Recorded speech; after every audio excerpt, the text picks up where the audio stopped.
Madam Vice President, Mr. Speaker, Leader Schumer, Leader Jeffries, Jack, Chip, Jeff, Amy, and other members of the Carter family, and distinguished guests. Today we gather to begin a final farewell to Jimmy Carter, Navy veteran, peanut farmer, Governor of Georgia, and President of the United States. Sunday school teacher, Nobel Prize winner, advocate for peace and human rights, and first and foremost, a faithful servant of his Creator and his fellow man. In a commencement speech he delivered at Liberty University back in 2018, President Carter told a story about going on a mission to Massachusetts back in his younger days under the auspices of the Southern Baptist Convention.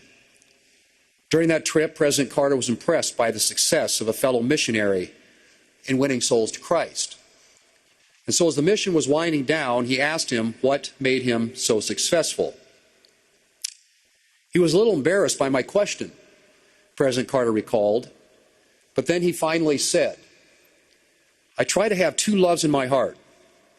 One love is for God, and the other love I have in my heart is for the person who happens to be in front of me at any particular time." It was a statement, President Carter said, that he never forgot. And I think it's fair to say that it's also a statement he lived by. President Carter's term as president ended in 1981. And for the remainder of his life, the longest post-presidency of any American president ever, he focused on making the lives of his fellow men better. That meant things like the Carter Center, which, among other things, works for the eradication of disease in some of the poorest areas of the globe. And it meant things like his work with Habitat for Humanity to provide affordable housing for those in need.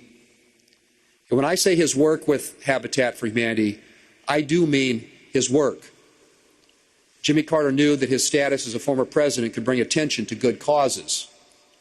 It's why he encouraged Habitat to make use of his name and image. But simply lending his name, or maybe attending a gala or two, wasn't Jimmy Carter's style.